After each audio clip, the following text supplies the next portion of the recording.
வணக்கம். இன்றைக்கி நம்ம பார்க்க போகிற சமையல் ஒரு அருமையான முட்டைக்கோஸ் மசாலா வடை எப்படி செய்யலாங்கிறத பார்க்கலாம். மேலே நல்லா கிறிஸ்பியாகவும் உள்ளே நல்லா சாஃப்டாகவும் இருக்கும். ரொம்ப டேஸ்ட்டாக இருக்கும்.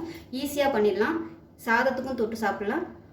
ஈவினிங் ஸ்நாக்ஸாகவும் செஞ்சு சாப்பிட்லாம். அருமையாக இருக்கும். வாங்க இந்த முட்டைக்கோஸ் வடை எப்படி செய்யலாங்கிறத பார்க்கலாம். இப்போ ஒரு மிக்சிங் பவுல் எடுத்துக்கலாம். இதில் முட்டைக்கோஸ் துருவுனது ஒரு 2 கைப்பிடி அளவுக்கு சேர்த்துக்கலாம்.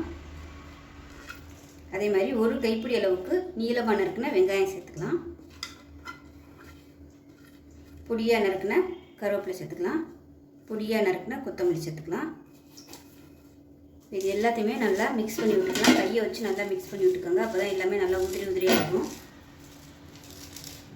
இப்போ இது எல்லாமே மிக்ஸ் பண்ணியாச்சு. ஒரு 1/4 டீஸ்பூன் போல் மஞ்சள் தூள், கொஞ்சமாக ஒரு 1/2 டீஸ்பூன் போல் சோம்புத்தூள் சேர்த்துக்கலாம் வாசனைக்காக. 1/2 டீஸ்பூன் இஞ்சி பூண்டு பேஸ்ட்டு. சோம்பு பொடி பண்ணாதது முழுசாகவே சேர்த்துக்கலாம். ஒரு 1/4 டீஸ்பூன். தேவையான அளவுக்கு உப்பு சேர்த்துக்கலாம். 3 டேபிள் ஸ்பூன் கடலை மாவு சேர்த்துக்கலாம். 2 டேபிள் ஸ்பூன் அரிசி மாவு சேர்த்துக்கலாம். இது எல்லாத்தையும் நல்லா மிக்ஸ் பண்ணி விட்டுக்கலாம்.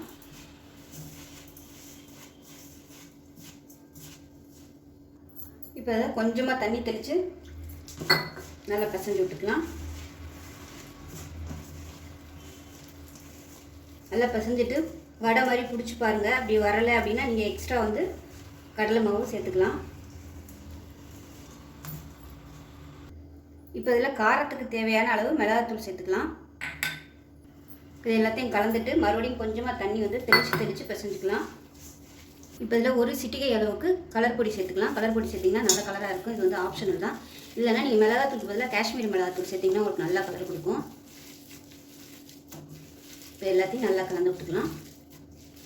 ஸோ இந்த அளவுக்கு இருக்கணும். உங்களுக்கு இப்படி உருட்டி பார்த்திங்கன்னா உங்களுக்கு வரணும். நல்லா உருட்டுறதுக்கு வரணும். அதே மாதிரி வடை மாதிரி தட்டுறதுக்கும் வரணும். இந்த மாதிரி இருக்கணும். கரெக்டான அளவில் இருக்குது. இப்போ இதோட கொஞ்சமாக ஒரு 1/4 டீஸ்பூன் போல் கரம் மசாலா சேர்த்துக்கலாம். இப்போ எண்ணெய் நல்லா காஞ்சிக்கிட்டு இருக்குது. இப்போ பார்த்திங்கன்னா கொஞ்சமாக கையில் எடுத்துக்கலாம். கொஞ்சமாக ஒரு உருண்டை எடுத்துகிட்டு கையில் வச்சு தட்டிக்கலாம். ரொம்ப சேஃபாலாம் வராது. கொஞ்சம் ஓரளவுக்கு அந்த வெங்காயம் பிசு பிசுறாக தான் வெளியில் தெரியும். இந்த அளவுக்கு தட்டிக்கங்க. ரொம்பவும் மொத்தமாக இல்லாமல் ரொம்பவும் லேசாக இல்லாமல் இந்த மாதிரி தட்டிக்கலாம். இப்போ இதை எண்ணெயில் போட்டுடலாம். இதே மாதிரியே எல்லாத்தையும் போட்டுக்கலாம். உங்களுக்கு எந்த சைஸில் வேணுமோ, பெருசாக வேணும்னா நீங்கள் பெருசாக போட்டுக்கலாம். சின்னதாக வேணாலும் சின்னதாக போட்டுக்கலாம். ஏன்னா அது கடலை மாவு சேர்த்துக்கிறதுனால எண்ணெய் நல்லா ஹை ஃப்ளேமில் இருக்கணும். போட்டதுக்கப்புறம் குறைச்சி வச்சுருங்க. போட்டோடனே திருப்பி விட்டுறாதீங்க. உங்களுக்கு வெங்காயம் எல்லாமே உதிர்ந்துடும். அடுப்பு மீடியத்தில் வச்சுக்கோங்க. ரொம்ப ஹையில் இருந்துச்சுன்னா கருகிரும். சலசலப்பெலாம் அடங்கின உடனே எடுத்துடலாம். இப்போ பாருங்கள் எல்லாமே நல்லா வெந்துருச்சு. அந்த சலசலப்பு எல்லாமே நல்லா அடங்கிடுச்சு. எடுத்துடலாம். இதுக்கு மேலே விட்டோம்னா ரொம்ப அப்படியே சோர்ந்து போகும்.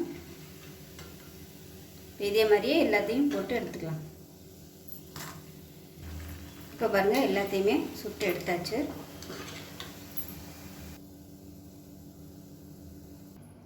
இப்போ பாருங்கள் நமக்கு அருமையான முட்டைக்கோஸ் வடை ரெடி ஆயிடுச்சு. ரொம்பவே டேஸ்ட்டாக இருக்கும். நம்ம சாம்பார் சாதம், ரசம் சாதம் எல்லாத்துக்குமே தொட்டுக்கலாம். ஈவினிங் ஸ்நாக்ஸாகவும் டக்குன்னு செஞ்சிடலாம். டீ காஃபியோடு வச்சு சாப்பிட்றதுக்கு அருமையாக இருக்கும். ஸோ இதே மாதிரியே செஞ்சு பாருங்கள். செஞ்சு பார்த்துட்டு இப்படி வந்துச்சுங்கிறத சொல்லுங்கள். வீடியோ பிடிச்சிச்சின்னா லைக் பண்ணுங்கள், கமெண்ட் பண்ணுங்கள், சேனலை சப்ஸ்கிரைப் பண்ணுங்கள், பக்கத்தில் உள்ள பெல் பட்டனையும் ப்ரெஸ் பண்ணுங்கள். நன்றி.